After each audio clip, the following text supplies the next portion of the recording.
Last year, Cohen himself was ordained as a Buddhist monk. He gets up every morning at 2:30.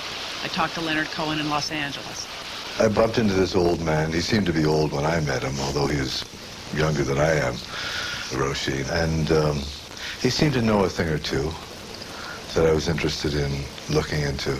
But what was it that you were looking for? What did he know that you needed? I don't think anybody gets into this kind of activity unless their personal level of distress reaches a certain unendurable point. You know, to be serious about it. I mean, nobody gets into a very rigorous activity unless they're suffering.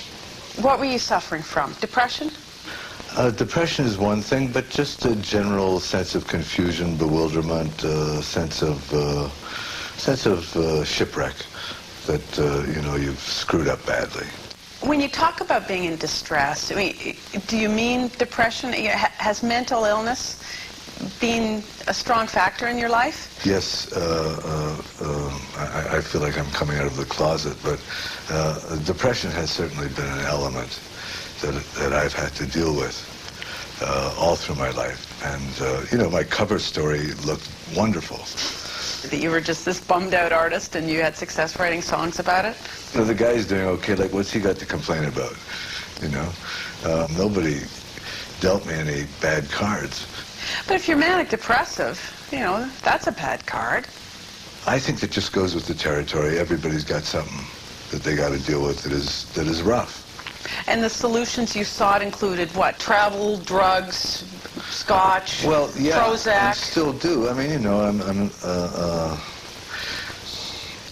what happened was that somewhere along the line I understood that this question had to be addressed on the fundamental level of consciousness.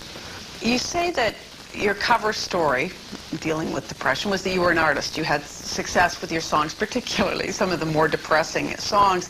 Did you ever worry that if you dealt with the depression, that if you actually got better, that you would lose touch with your artistic side, that understood that kind of pain and expressed it so well? No, that's a popular notion, you know, that it is exclusively suffering that produces good work or insightful work. I don't think that's the case. I think in a certain sense it's a trigger or a lever, but I think that good work is produced in spite of suffering, and as a response, as a victory over suffering. That's an interesting concept, a victory over suffering. Yeah, because, you know, I mean, if the degree of intensity of anybody's distress or disorder is sufficiently high, I mean, you can't move. And for people who've experienced acute clinical depression, I mean, the problem is getting to the next moment. You know, I mean, the room tilts, you lose your balance, and you know, you're incapable of coherent thought. Have you been that bad? Yes, yeah. I've been there. You said one thing about Roshi, that he said you knew how to work, but you didn't know how to play. Yeah, when I first came there, you know, usually people are pressed into the rigorous activities of maintenance and meditation. He sent me down the hill to learn tennis, take tennis lessons. Leonard, have a little fun, lighten up, have a laugh. Lighten up, that's what enlightenment means, that you've lightened up.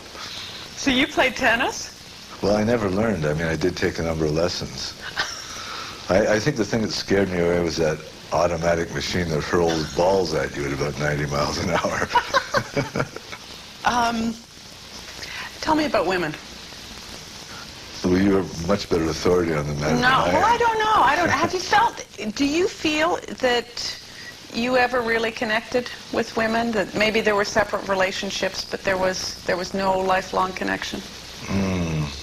Sometimes you get lonely and you know, you enter in, you embrace some scenario of self-pity or loneliness, but no, most of the time I don't, because I've had long-lasting attachments.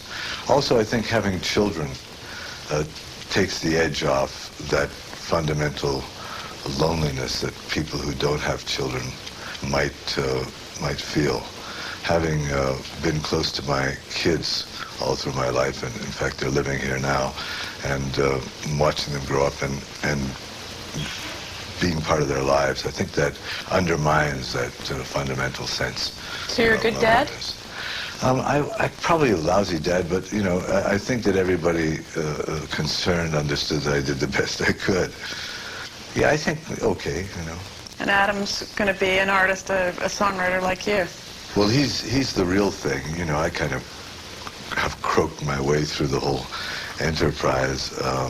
You know, I was interested in presenting some kind of curious voice and keeping some kind of record of my own activities, but Adam is the real thing. I mean, he's got a beautiful voice, he's got perfect pitch, he dances, he's born with a golden voice. He really does have it. So he's living in the Tower of Song. How far above you is he?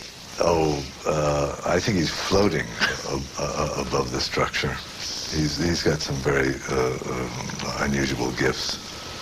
And Lorca? Lorca, she just finished a course at the Cordon Bleu in Paris, a special pastry course. And she's finishing up at the Southern California School of Culinary Arts. She'll have a cooking diploma. She's got a good job at a trendy restaurant in town because she has to accumulate a certain amount of apprentice hours.